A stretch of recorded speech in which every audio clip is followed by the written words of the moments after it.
मैं doctor Mahesh Kumar Paliwal, assistant professor in chemistry, government girls college Chomu. बच्चों, जैसे मैंने आपको कल क्लास में बताया था कि अब हम जो थर्मोडायनेमिक्स फर्स्ट है उसका नेक्स्ट पार्ट ऊष्मा रसायन थर्मोकेमिस्ट्री पढ़ेंगे।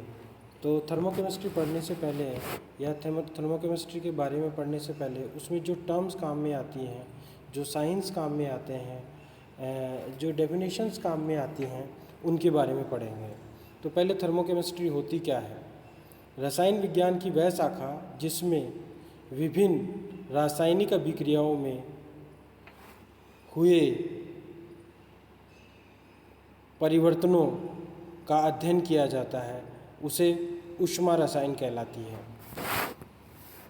या यूँ कहते हैं कि विज्ञान की वह शाखा जिसमें विभिन्न रासायनिक परिवर्तनों में हुए ऊष्मा परिवर्तनों के अध्ययन जिस विज्ञान में किया जाता है उसे ऊष्मा रसायन कहते हैं। अब ऊर्जा के जो चिन्ह इसमें काम में आते हैं वे कौन कौन से काम में आते हैं? ऊर्जा का प्रकार, ऊष्मा क्षेपीय अभिक्रियाएं और ऊष्मा शोषीय अभिक्रियाओं में पढ़ेंगे। ऊष्मा ऊर्जा जो Q होती है वह ऊष्मा क्षेपीय अभिक्रियाओं में पॉजिटिव होती है, जबकि ऊष्मा शोषीय अभिक्रियाओं में नेगेटिव होती है। आंतरिक ऊर्जा परिवर्तन डेल्टा U जो है वो ऊष्मा क्षेपीय अभिक्रियाओं में नेगेटिव होता है, जबकि ऊष्मा शोषीय अभिक्रियाओं में पॉजिटिव होता है। एंथैल्पी में परिवर्तन डेल्टा H ऊष्मा क्षेपीय अभिक्रियाओं में नेगेटिव, जबकि ऊष्मा शोषीय अभिक्रियाओं में पॉजिटिव होता है। क्योंकि हम देखते हैं, एक सामान्य अभिक्रिया लेते हैं, जैसे A + B उससे C + D बना और Q ऊष्मा ऊर्जा निकली, वह A + B और उससे C + D बनता है, तो उसमें डेल्टा U और डेल्टा H में क्या परिवर्तन आता है? डेल्टा U और डेल्टा H को अपन रिप्रेजेंट करते हैं। डेल्टा U जो होगा वो summation UP minus summation UR के बराबर होगा, जबकि डेल्टा H जो होगा वो summation delta HP minus delta HR के बराबर होगा। समेशन UP का मतलब यहाँ पर जो प्रोडक्ट है उनकी जो इंटरनल एनर्जी है उनका योग है, जबकि समेशन UR है जो है वो अभिकारकों की आंतरिक ऊर्जाओं के योग के बराबर है। इसी प्रकार से डेल्टा H में समेशन HP जो है वह उत्पाद की जो एंथैल्पी है, सभी उत्पादों की एंथैल्पी का योग है, जबकि समेशन HR जो है वह अभिकारकों की एंथैल्पी का योग है। अब देखिए मानक अवस्था क्या होती है, इसके बारे में बहुत अच्छे से आपको याद रखना है कि मानक अवस्था क्या होती है। किसी शुद्ध पदार्थ की मानक अवस्था 298.15 केल्विन या 25 डिग्री सेंटीग्रेड ताप व 1 बार दाब पर शुद्ध अवस्था है। मानक अवस्था का मतलब ये है कि कोई शुद्ध पदार्थ है, उसका ताप जो है वह 25 डिग्री सेंटीग्रेड है या 298.5 केल्विन है और उसका दाब जो है वह 1 बार है, तो वह मानक अवस्था कहलाती है। अब देखिए 1 बार बराबर क्या होता है? 10⁵ पास्कल होता है और 1 बार बराबर 75 सेंटीमीटर Hg होता है और 1 atm बराबर 76 सेंटीमीटर Hg होता है, जबकि 1.01325 बार होता है। ठीक है, इट मीन्स atm जो है वो बार से बड़ा होता है। अब तक हम 1 atm दाब को मानक अवस्था माना जाता रहा है, लेकिन वर्तमान में 1 बार को मानक अवस्था माना जाता है। ये मोटी मोटी चीज़ें हैं जो आपको ध्यान होनी चाहिए। मानक परिस्थितियों में पदार्थ की कोई भी अवस्था हो सकती है, ठोस अवस्था हो सकती है, द्रव अवस्था हो सकती है और गैस अवस्था भी हो सकती है। यदि मानक परिस्थितियाँ या अवस्था 25 डिग्री सेंटीग्रेड 1 atm हो तो डेल्टा U व डेल्टा H को क्रम से डेल्टा U0 व डेल्टा H0 से प्रदर्शित करते हैं। परंतु यदि मानक अवस्था 25 डिग्री सेंटीग्रेड हो व 1 बार दाब हो तो डेल्टा U व डेल्टा H को क्रम से डेल्टा U नॉन जीरो व डेल्टा H नॉन जीरो से लिखते हैं। ये आपको ये चीज़ें हमेशा ध्यान रखनी, बहुत इंपॉर्टेंट चीज़ है, इसको आप हमेशा ध्यान रखिए।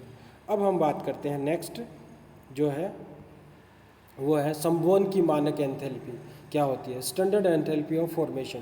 किसी पदार्थ के एक मोल को अपने तत्वों से निर्माण में हुए ऊष्मा परिवर्तन को संवहन की ऊष्मा कहते हैं। कोई भी पदार्थ का एक मोल अपने अवयवी तत्वों से निर्मित होता है और उससे जो ऊष्मा निकलती है उसे हीट ऑफ फॉर्मेशन कहते हैं या संवहन की ऊष्मा कहते हैं।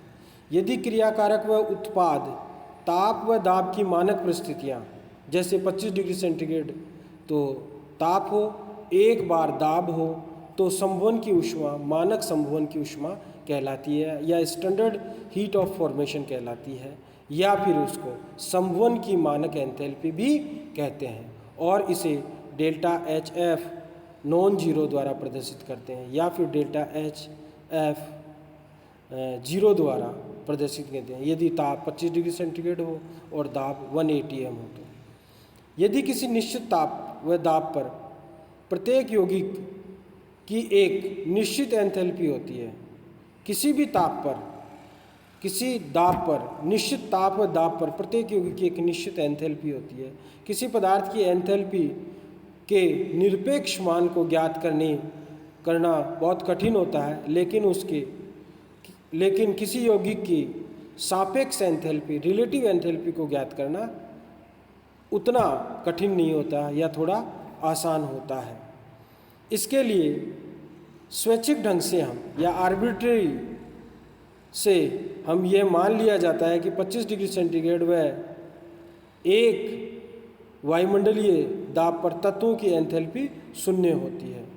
मतलब जो तत्व होते हैं उनकी स्टैंडर्ड स्टेट में जो एंथैल्पी होती है उसको शून्य मान लेते हैं या आर्बिट्रेरी जितनी भी होती है उसको हम शून्य मान लेते हैं। अतः किसी यौगिक की मानक एंथैल्पी ऊष्मा के मान को उस यौगिक की एंथैल्पी कहा जाता है। उदाहरण के लिए कार्बन S प्लस O2G इससे बना CO2G जो delta HF non zero is equal to होगा -393.5 किलो जूल। यह जब कोई ठोस एक से अधिक अवस्था में पाया जाता है तो उस तत्व के प्रतीक के आगे S लिखने का तात्पर्य यह होता है कि वह सबसे स्थायी रूप होता है। जैसे यहाँ पर CS लिखा हुआ है तो इसका मतलब ये ग्रेफाइट है, क्योंकि आप जानते हो कार्बन जो है उसका सबसे स्थायी रूप जो होता है वह क्या होता है, ग्रेफाइट होता है। उपयुक्त समीकरण के अनुसार CO2 की मानक संवहन ऊष्मा का मान -393.5 किलो जूल है। अब यदि दोनों तत्वों C व O2 की एंथैल्पी को शून्य मानते हैं तो CO2 की एंथैल्पी को निम्न प्रकार से परिकलित कर सकते हैं।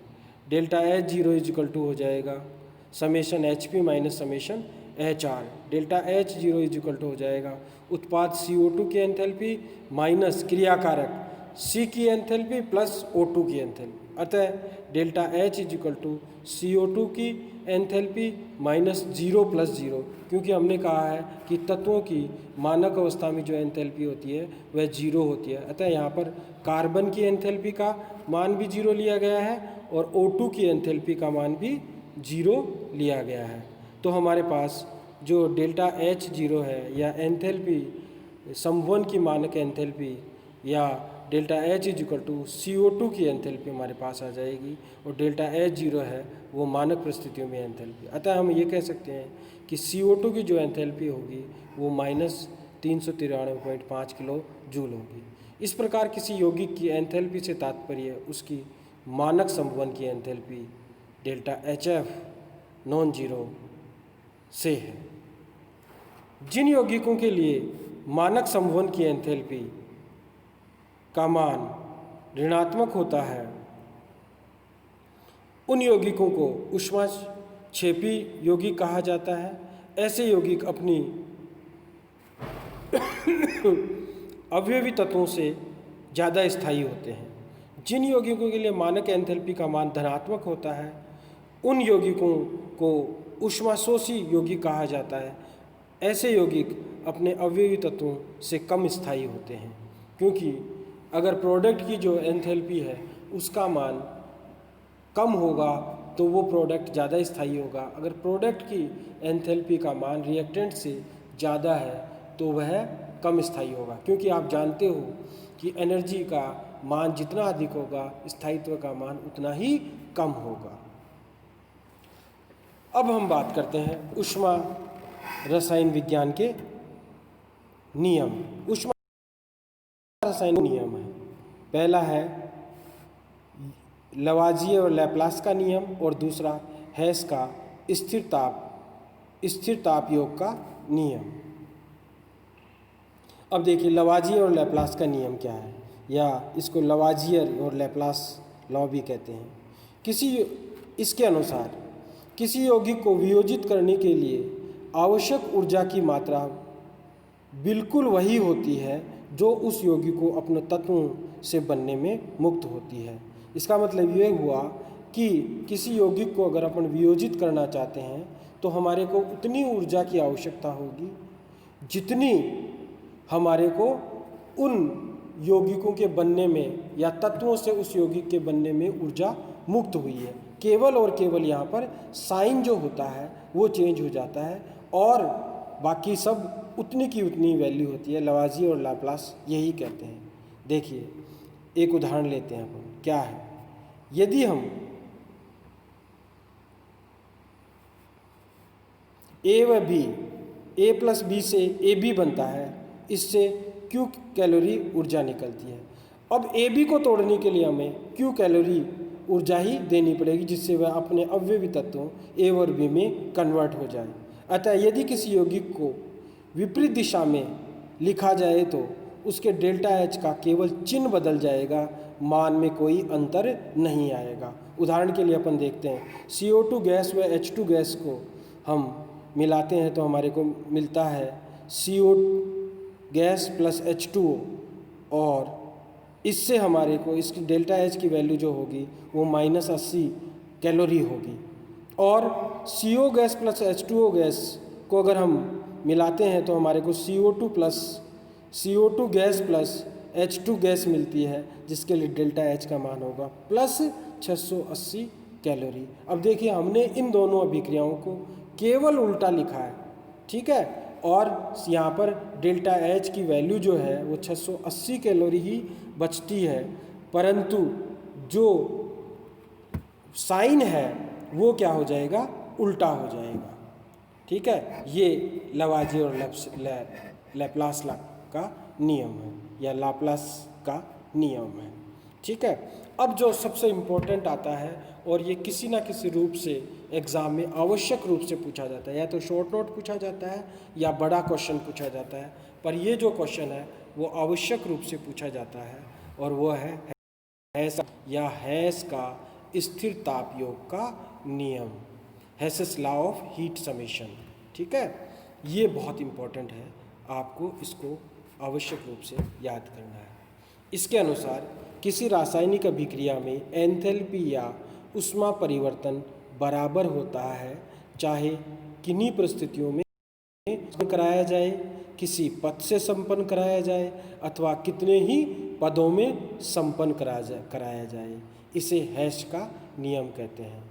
इसका मतलब ये हुआ कि किसी भी रासायनिक अभिक्रिया के होने में एंथैल्पी परिवर्तन या ऊष्मा का परिवर्तन हमेशा बराबर होता है, वह चाहे किसी परिस्थितियों में संपन्न हो अभिक्रिया या किसी पद से संपन्न हो या कितने ही पदों में संपन्न हो, हमेशा उसका जो एंथैल्पी परिवर्तन है या ऊष्मा परिवर्तन का मान बराबर होता है। अभिक्रिया एंथैल्पी या ऊष्मा का मान तंत्र की केवल प्रारंभिक व अंतिम अवस्था पर ही निर्भर करता है, इस बात पर नहीं कि तंत्र की प्रारंभिक व अंतिम अवस्था में किस पथ से आया है या तंत्र प्रारंभिक से अंतिम अवस्था में किस पाथ को फॉलो करते हुए आया है, या कितने पदों को, चाहे वह 2 पदों को में आया हो चाहे 3 पदों में आया हो, अभिक्रिया कितने ही पदों में संपन्न हुई हो, प्रारंभिक से अंतिम अवस्था में जितने भी वह पदों में आया, हमेशा ऊष्मा परिवर्तन समान होगा, हमेशा जो एंथैल्पी परिवर्तन है वह समान होगा। हेस का नियम ऊष्मागतिकी के प्रथम नियम का ही परिणाम है, जो ये बताता है कि डेल्टा यू का मान स्थिर आयतन पर अभिक्रिया ऊष्मा QV के बराबर होता है, क्योंकि हम जानते हैं प्रथम नियम अनुसार delta U is equal to Q minus P D और Q minus P into zero, क्योंकि आयतन में परिवर्तन स्थिर आयतन में जो ऊष्मा परिवर्तन है वह जीरो होता है।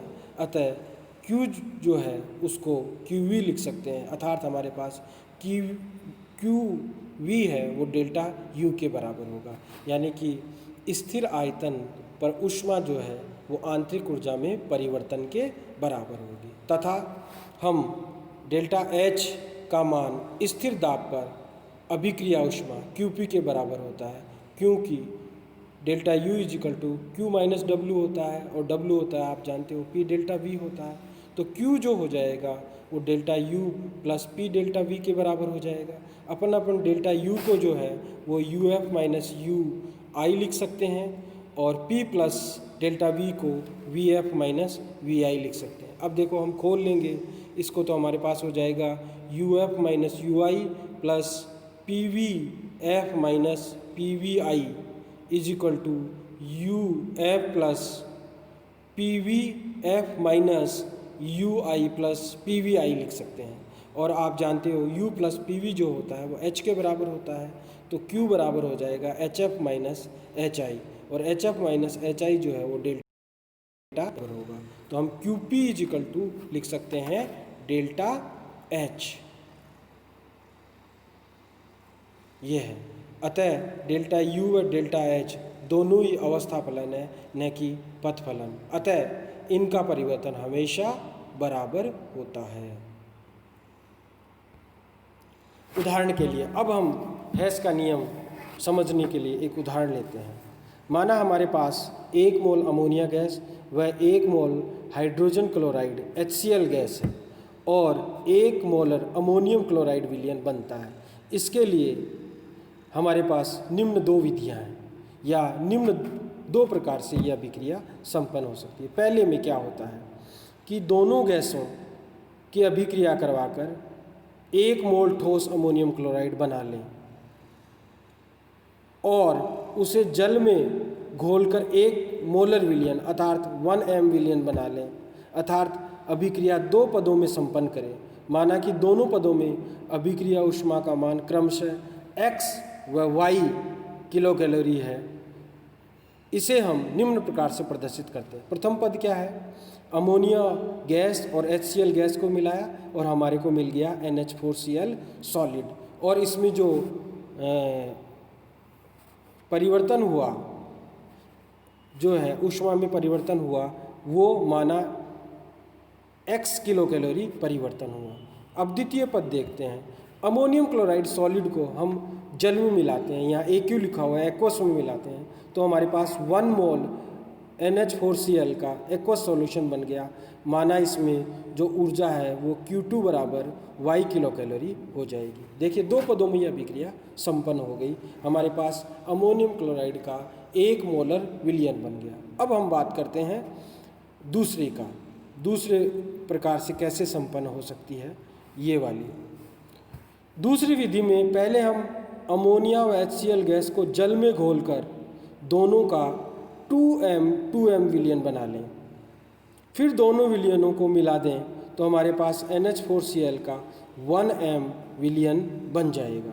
अर्थात अभिक्रिया जो है वह 3 पदों में संपन्न होगी। माना तीनों पदों की अभिक्रिया जो है वह ऊष्मा का मान क्रमशः RST किलो कैलोरी है। प्रथम पद में हमने अमोनिया गैस को एक्वस में मिलाया तो हमारे पास 2m का अमोनिया एक्वस सॉल्यूशन बन गया और इसकी ऊर्जा का मान हमने Q1 द्वारा R किलो कैलोरी द्वारा प्रदर्शित किया। दूसरा जो द्वितीय पद है उसमें हमने HCl गैस को जल में घोला और HCl एक्वस का 2m विलयन बना और हमारे पास जो ऊष्मा परिवर्तन हुआ वह Q2 बराबर S किलो कैलोरी प्राप्त हो गया। अब हमारे पास जो तृतीय पद हुआ उसमें हमने क्या बनाया, अमोनिया का 2m का एक्वस सॉल्यूशन और हाइड्रोक्लोरिक अम्ल का 2m का एक्वस सॉल्यूशन को मिलाया तो हमारे पास अमोनियम क्लोराइड का 1m का एक्वस सॉल्यूशन बन गया और इसमें ऊर्जा परिवर्तन माना T किलोकैलोरी हुआ है। अब देखिए, यदि इस अभिक्रिया ऊष्मा का मान हम Q किलोकैलोरी हो तो प्रत्येक विधि में संपन्न अभिक्रिया, प्रत्येक समस्त पदों में अभिक्रिया ऊष्माओं का जो होगा वह Q कैलोरी के बराबर ही होगा। अर्थात चाहे अभिक्रिया किसी भी पद में संपन्न हो, हमारे पास टोटल जो है ऊष्मा का मान होगा या ऊष्मा परिवर्तन होगा वो Q किलो कैलोरी के बराबर ही होगा। तो हम ऐसे इसको व्यक्त कर सकते हैं कि देखिए हमारे पास फाइनल ये आ जाएगा, क्या हो जाएगा कि Q बराबर x plus Y is equal to R plus S plus T, ये हो जाएगा।